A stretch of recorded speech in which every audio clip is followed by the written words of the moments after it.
كل زمايلي اللي تعبوا في الاتحاد، شكرا لمجهودهم اللي بذلوه عشان اليوم ده يتحقق. شكر خاص جدا جدا لكل زمايلي اللي تعبوا وعملوا عروضهم ومش لاقيين مكان يعرضوا فيه. شكرا.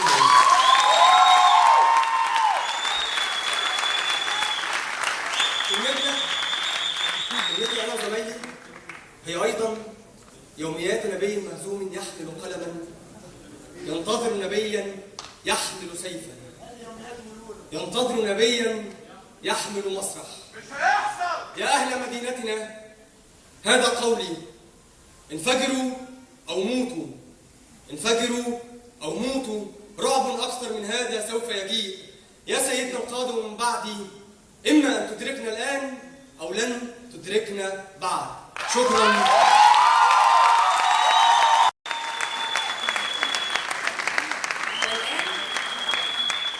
والآن البتاع ده شغال ولا إيه؟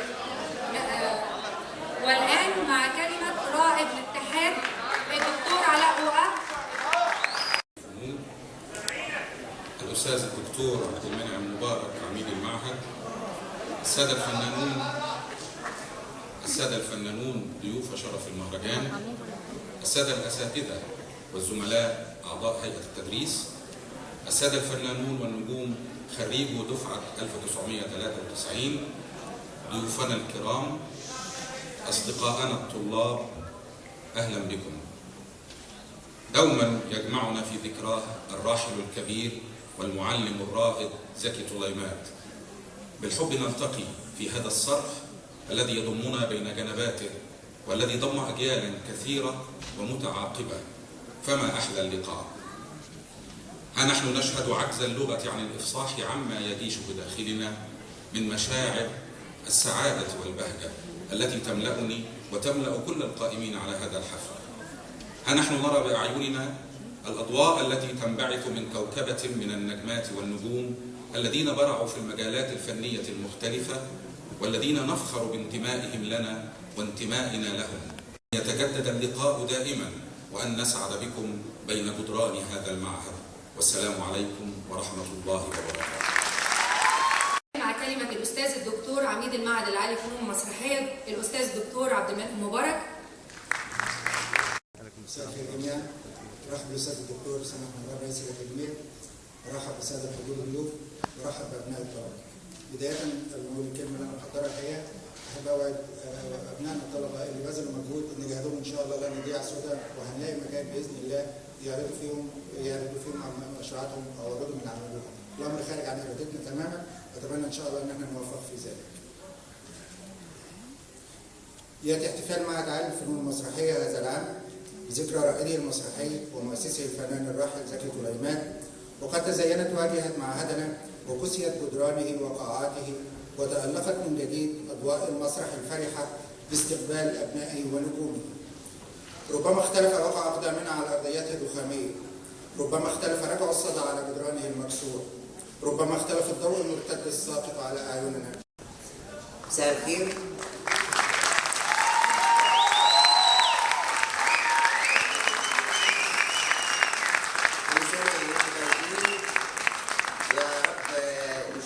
دايما صوتين لامعين مجيدين في كل مجالات الفن باذن الله. والان مع كلمه الاستاذ الدكتور رئيس اكاديميه الفنون الدكتور سند مهران. مساء الخير. الحقيقه انا فوجئت ان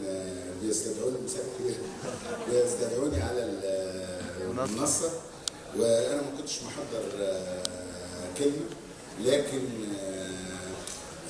أنا سعيد بتجديد المعهد العالي للفنون المسرحية، وسعيد بخشبة المسرح اللي هتضم أعمال عديدة، وده رغم كل التشكيك اللي حصل، لأن في بعض الناس قالوا إن المعهد ده يبقى قابلوني لو فتح بعد 10 سنين، وإحنا كنا كما وعدنا ووفينا بالوعد وافتتح المعهد، واعتقد انه انجاز كبير جدا وهيبان اثره في السنوات القادمه وفي الدفعات القادمه ان شاء الله. وشكرا جزيلا.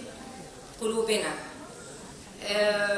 انا كنت اتمنى بجد احضر التكريم بتاع الناس دي وهم عايشين، وكنت بتمنى فعلا ان احنا نبقى حاسين فعلا بكل اللي أسروا الحركة المسرحية داخل هذا المعبد الكبير، انهم كانوا يتكرموا التكريم الكبير قوي ده وهم موجودين على قيد الحياة. عموما نتمنى لهم الرحمة يعني، وكلنا بنقول الله يرحمهم. أستاذ دكتور أنور رستم رحمه الله.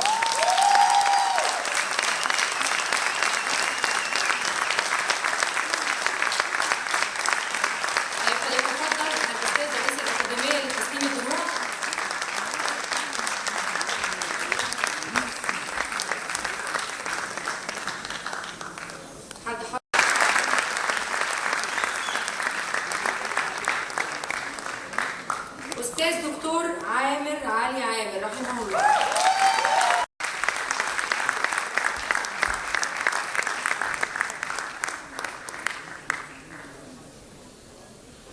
أستاذ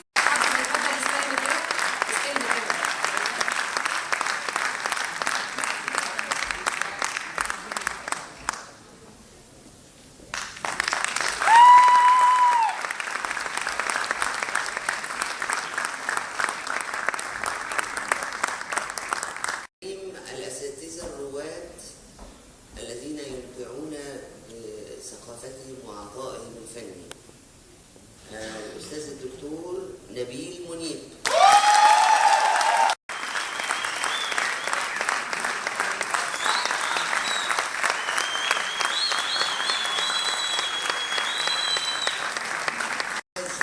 الدكتور عبد الرب.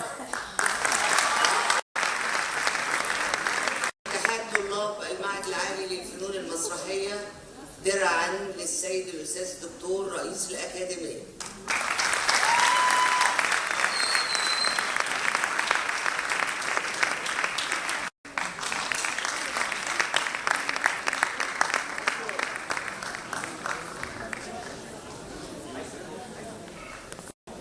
سنكرم روادا في الحقل الفني، روادا عظاما أعطونا كثيرا وكثيرا وكثيرا. النجم الذي أسرى الحركة المسرحية والسينمائية والتلفزيونية، ابن المسرح القومي ونجمه اللامع، وابن السينما المصرية التي قدم فيها أروع الأفلام، ونجم التلفزيون المبدع. هو ليس ابن المعهد العالي للفنون المسرحية، ولكنه ابن أهم مسرح في العالم العربي، المسرح القومي. النجم الذي يدرس أداؤه ويدرس صمته، النجم محمود ياسين.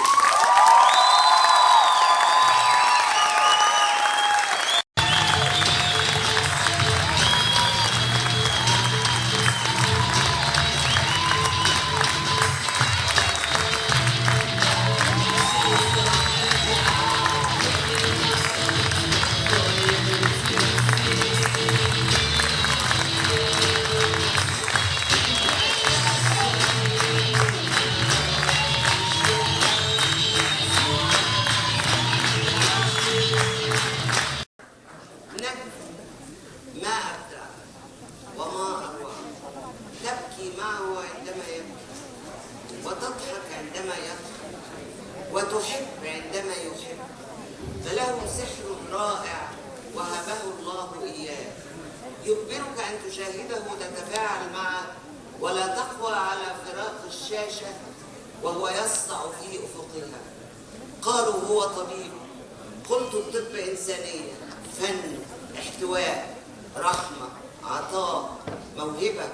وهذه هي صفات الفنان الحقيقي النجم يحيى الفخراني.